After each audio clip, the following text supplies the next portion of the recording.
Okay, so we just got back from like a big grocery haul, mainly meats. We got chicken leg quarters, breakfast sausage, some ground chuck, some chicken wings, some butterfly pork chops, some ranch steak, some green beans, bunch of asparagus.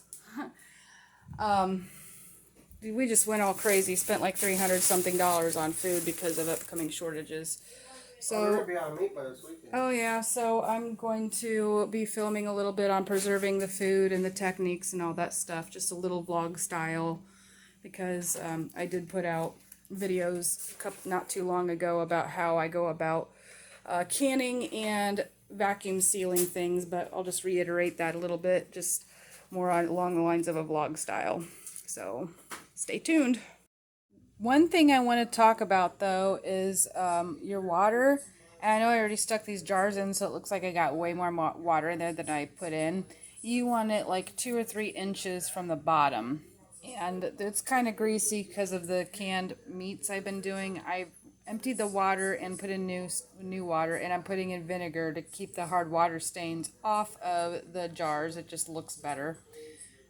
When they come out, they're greasy, and I just wipe them down with vinegar on a rag. And so, yeah, just 2 to 3 inches from the bottom. See, if I take a jar out, it goes down. There's not a lot of water in there. Don't put too much water in your canning, in your pressure cooker at all. Okay, so I'm not reiterating on my canning method, but I will say I am going to can half of the asparagus that we got, and I will put that in the pressure cooker for 30 minutes. And yes, I put a little bit of the pink Himalayan salt at the bottom. I don't think it's necessary, but in my mind, salt's a preservative, and it just helps keep it fresh. And then also, my mind's also thinking, well, it's going to cook some of that salt into the asparagus, so we don't have to use as much salt when we cook it. That's my thinking. I may be wrong, but yeah. So I'm canning up the last of the breakfast sausage that we got, and I'm gonna have to show y'all the deep freezer and the jars that I got out of all this after it's all said and done. Now we got Keely manning the vacuum sealer, and I'm helping her learn how to do that. And I know the phone's a little tilted. Okay. And over on this side by the microwave, obviously I'm canning up some ground pork. I also have some breakfast sausage that I bought, and we got some burger. We already got the ranch steaks already vacuum sealed up. We're running low on food saver bags, so we're going ahead with the cuts first, and then we'll just can up everything else if we run out of bags at this time. So it'll all work out. How much can I put in this bag? Well, you don't want to pile them up like that. You kind of want to lay them flat. That way they thaw out better, and that's the secret to that. So we're kind of giving tutorial vlog style. So if you lay them flat in the bag, you could do 4 or 5 chops in there, because if we, anywhere between 3 to 5, because if we're cooking for like a get together or everybody's over here, or if it's just a couple of us, well then we have different selections. So let me show you guys what I'm calling Keely. You want to lay them in the bag flat like this, that way when they defrost it doesn't take as long. That's a little secret. But if you're really in a pinch and you want to pile them all up in there, I don't see why you couldn't do that either. Oh, my hands are not slimy anymore. Let's go. That's a big waste of bag. Oh, I guess let's go ahead and put another cut in there, because that is a really big bag. I couldn't because it wouldn't be enough for 2 bags. Oh, I'm talking about this. Let's put another cut in there. If they overlap a little bit, it's better than all piled up on top of each other. Mama, oh, never mind. I know my timer's on. You have a minute. 50 something seconds. Nikki? Oh, come on. Go down in there. Wash my hands now.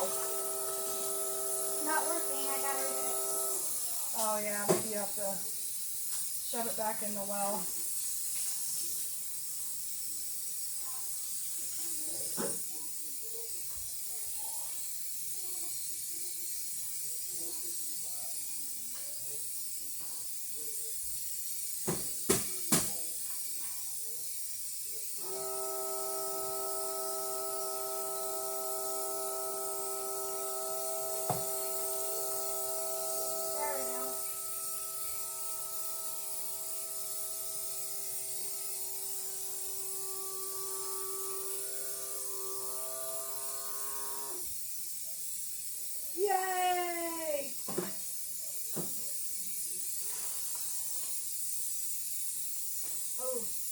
little burnt. I'm gonna go ahead and double peel it.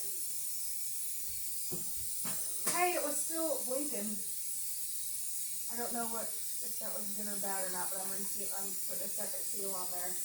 She's being a weirdo. It's not my child. I don't know what you're talking about.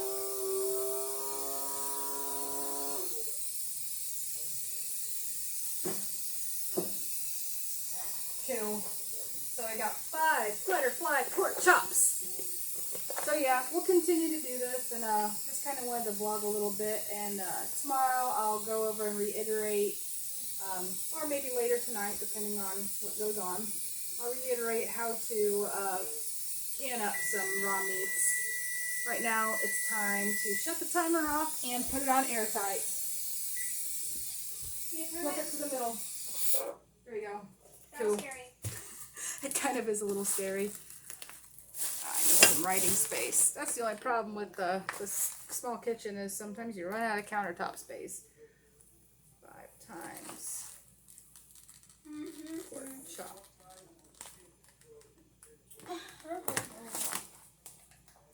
We'll be back later. So for dinner, I am making some leftover asparagus that couldn't fit into a jar or a vacuum sealer bag, and I mixed it with some green beans, and I'm going to put some potatoes and mushrooms in there and make a side dish to go along with chicken wings. I know chicken wings are going up in price because of the shortages going on, and we happened to grab some while on sale, so I'm going to fix some of those bad boys up tonight. But beyond that, I'm getting a little sidetracked here. I'm going to show you all my jars and the chest freezer. This is what the chest freezer is now looking like. So see, we got a slap of baby back ribs. I still have these chicken leg quarters. Shelton's leg quarters, we don't really care for eating not canned. I think they're old laying hens, and they just have this weird texture about them. But when I can them, they taste like regular store-bought canned chicken. So that's the way we prefer to use it. I am going to save the bones out of it for bone broth. I need to make some more chicken broth, so I'm going to do that. So I have like 4 bags of asparagus, and that's a lot of asparagus, guys. It just got sealed down. I got 2 decent-sized bags of bacon, a bunch of breakfast sausage, ground pork, ground hamburger. Oh yeah, and then butterfly pork chops and everything else that I've already had in there, plus a couple loaves of bread. So, yeah, I need more jars. This is all I've got left besides my store-bought ones. I do reuse my lids if any of you are new to my channel, and I know that's controversial in the canning world, but with my experience, I've been canning for several years before I even heard of that. And my grandma's been canning with me. She water bath canned, and I do pressure canning. And I'm thinking about getting a water bath canner before long. They're only like $12 at Walmart.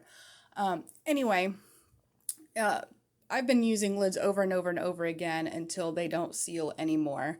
I think as long as you take care of the lids and don't ruin the gaskets, and then wipe the rims off with the vinegar, just those little steps like that, it's fine. Look at everything I've got. This is my grass-fed beef that I've got. And then I've got breakfast sausage right here, and they're all still sealed. And yeah, some of these are newer jars with lids. Some of them are old lids. I know some of them say ground beef down here, but I promise they're ground pork. I must have just got silly when making labels. These are pork chunks, all sealed. I've got 3 flats of quarts left and 1 flat of pints. So it's going to be jar shopping time before long. Oh, those are also some of my store-bought jars too. So let's go take a look at the other jars.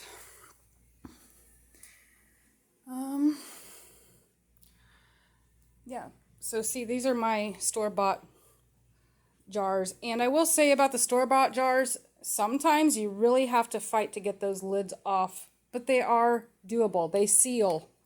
There is nothing wrong with that food. The asparagus, it's all sealed. And this, I was looking at this lid today thinking, you know how many times I've used this lid? It's all sealed, guys. See, I'm running low on my chicken bone broth and my chicken chunks, so I am happy to have those chicken leg quarters from Shelton's. I did buy chicken leg quarters from Aldi's, and they did taste better. They were asking like $1.89 for just chicken legs, and $1.99 for chicken thighs, and then the chicken leg quarters were like 89 cents a pound. I might be a little off on the prices, but I'm telling you, just buy the chicken leg quarters. All you gotta do is cut the thigh off of the leg, and you're saving money. Either way you go, no matter what store you go to. So that's my tip for you. So I hope you enjoyed this video. If you didn't, that's okay too. And I just want to let you know, even if you didn't like it, I love you, and so does Jesus. God bless.